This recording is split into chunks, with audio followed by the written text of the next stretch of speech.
Stocking up on chips and Twinkies, then swinging by the drive-thru for a greasy cheeseburger feels like part of modern life. But the world's obsession with junk food has deep historical roots. A lot of what would evolve into the fast food industry actually started in medieval Europe, where people had their own unique ways of satisfying their junk food cravings. However, nights weren't about riding horses through drive-thrus or grabbing candy bars on the way to the castle. Instead, medieval fast food was aimed at travelers and the poor. And let's just say, it wasn't always a culinary delight. Today, we're diving into what junk food was like back in the Middle Ages. But before we jump in, don't forget to subscribe to the channel. And while you're at it, drop a comment to tell us what other historical food topics you'd like to see covered next. All right, let's get medieval on those Cool Ranch Doritos. London is a city famous for its iconic landmarks, its role as a cultural hub, and of course, the place where Harry Potter was magically brought to life by owls near Big Ben. Back in the Middle Ages, London was a bustling center of trade and commerce, but poverty was rampant across Europe, making it tough for many Londoners to cook at home. Cooking gear and fuel weren't exactly affordable, and on top of that, the poor lived in cramped tenements, often with little more than bare walls, let alone a hearth. Without a hearth, cooking became almost impossible unless you were willing to turn your home into a smoky inferno or risk it burning down entirely. So, instead of cooking at home, people visited cook shops, the medieval version of grabbing takeout. These cook shops popped up around the Thames, catering to the fast food cravings of locals and travelers alike. Open 24/7, they offered hot meals with seasonal menus that changed throughout the year.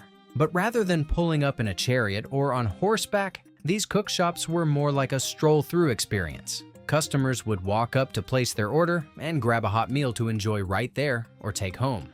After all, sometimes scarfing down a plate of takeout isn't something you want to do in public. Cook shops weren't just a London thing. In Bristol, one street became so synonymous with them that it was called Cook's Row. Bristol's cook shops offered an even wider range of foods, including poultry and fish, and might have been some of the first to truly embrace the idea that it's the smell that sells.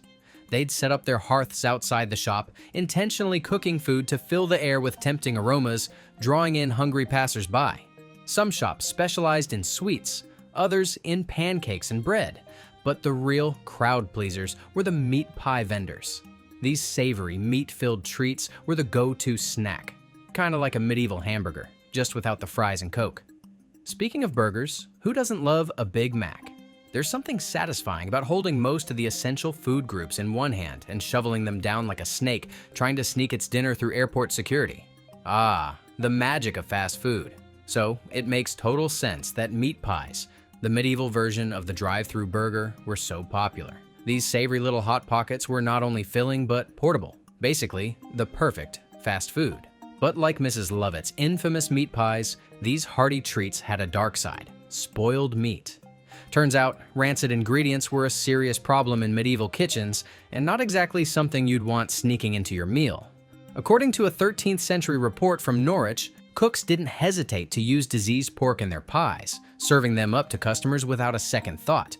It was also pretty common for shop owners to reheat days-old spoiled pies rather than throw them away. Poverty was rampant, and food safety wasn't exactly a priority for most cooks. So the choice between tossing expired food into the garbage or reheating it to sell was often disturbingly simple. Honestly, it's probably not that different from how some things work today, if we're being totally honest. When they weren't recycling bad food, many cooks also undercooked the meat, which earned them a pretty bad reputation. There was even a saying back then that went, "God sends the meat, but the devil sends the cooks." Sounds like something the shift manager at Waffle House might say too. Bread was a staple food during Europe's castle period, but most households didn't have their own grain, so they had to buy it from bakers. While selling ready-made bread was profitable, bakers could offer more than just loaves. For example, if someone brought their own meat to the bakery, the baker would wrap it in dough and bake it for them. This idea caught on, maybe a little too well. In 1350, London passed a law limiting bakers to charging no more than a penny if customers brought their own meat. Meanwhile, you bring your own meat to Burger King just once and they ban you for life. It wasn't like it was a whole cow or anything. I'm not sure what the big deal was.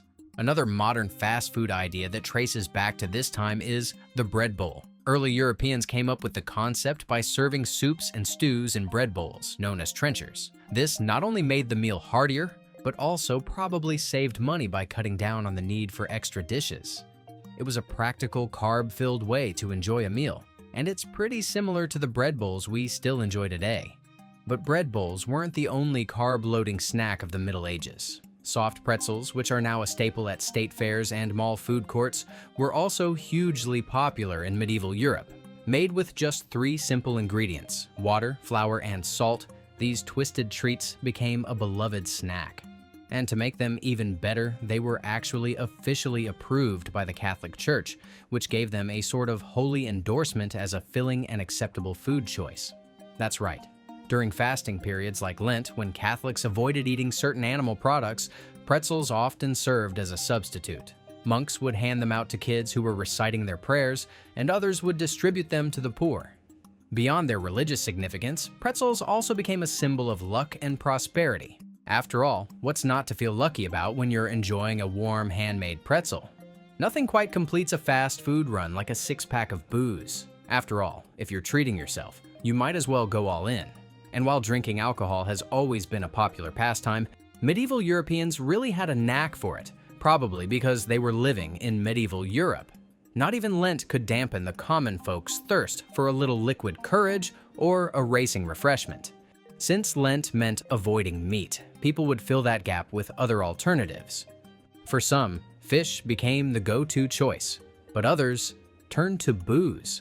While it offered temporary relief from the strict fasting, the practice of staying thoroughly soaked through Lent didn't sit well with some prominent religious figures. In 1400, the Benedictine monk Robert Ripon had some harsh words for anyone trying to drown their sorrows. He criticized excessive drinking as completely contradicting the abstinence that Lent was supposed to symbolize, even going so far as to claim that people got more drunk during Lent than they did the entire rest of the year. Of course, Ripon probably never had to eat some of the meat substitutes commoners were forced to rely on, like the mock egg, a dish invented as a meat replacement during Lent. If he had, he might have found himself pounding brews in the tavern right alongside them. Making a mock egg is surprisingly easy, even today. All you need are a few empty eggshells, which you fill with a mixture of almond milk, jelly, and crunchy almonds. Then, just dye it yellow and try to choke it down with a mug of ale. Delicious. Now, pass the beer, please. Sugar is something we take for granted today, but during the medieval period, it was a rare luxury, often out of reach for the common folk. Only those who could afford the expensive sweet stuff had regular access to it. So, instead of sugar-filled candy bars, people would head to cook shops for treats sweetened with honey. A fritter recipe from the 14th century cookbook Anonimo Veneziano calls for apples, saffron, flour, and honey.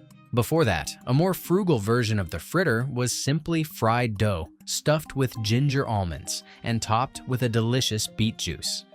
Gingerbread, another favorite for satisfying the peasantry's sweet tooth, also relied on honey, but with the added kick of ginger, cloves, and pepper, giving it that unique sweet and spicy flavor. But when you're in the mood to splurge on a cholesterol bomb, nothing beats the funnel cake, a perfect mix of fried dough and powdered sugar. The mother of all carnival foods actually traces back to medieval times. Funnel cakes started as fried cakes called crisps. Because sugar was a rare luxury, these cakes were considered a special treat. Since ingredients like sugar were so hard to come by, people often got creative with their recipes, which is how we ended up with dishes like fritter of milk, a fried, sweetened cottage cheese. Or, as I like to call it, a dessert you give your kids when you want to punish them. Waffles, as we know them today, also have their roots in this time. The original waffles date back to ancient Greece, where they were known as obelios. These were flat cakes cooked between 2 plates, and they weren't sweet, which is arguably a huge oversight that may have contributed to Greece's downfall. Later on, the Catholic Church began making flour waffle wafers, often decorated with biblical scenes. But it wasn't until the Crusades that a more recognizable version of waffle batter, combining cinnamon, honey, and cream, really gained popularity across Europe.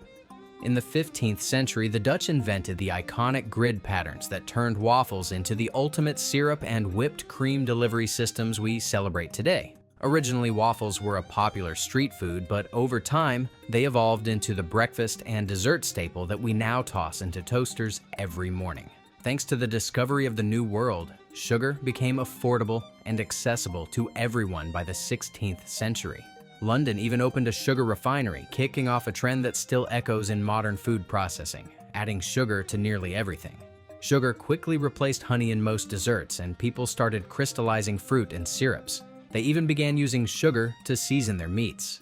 If you douse a plate of fish and vegetables with enough sugar, it eventually just tastes like sugar. A welcome change for poverty-stricken families who were used to eating rancid meat pies. Sugary treats became the junk food of choice during this time, with crispy crusts topped with berries, fruit, or ginger, and a sweet fruit-filled ravioli called Kuskinols. Honestly, Kuskinols is just a great name. You could totally picture it on a Hostess wrapper, next to a mascot like the Kuskinols Kid. This growing love for sweetness revolutionized the European diet to such an extent that the word dessert can be traced back to this period. Derived from the French word desservir, meaning to clear the table, the French were already using it to refer to the final course by the mid-16th century. The English later adopted the term to describe the last course of fruits and sweets served after a meal. The Kuskinols Kid would definitely be proud. So, what do you think? Would you be brave enough to try some junk food from the Dark Ages? Let us know in the comments below.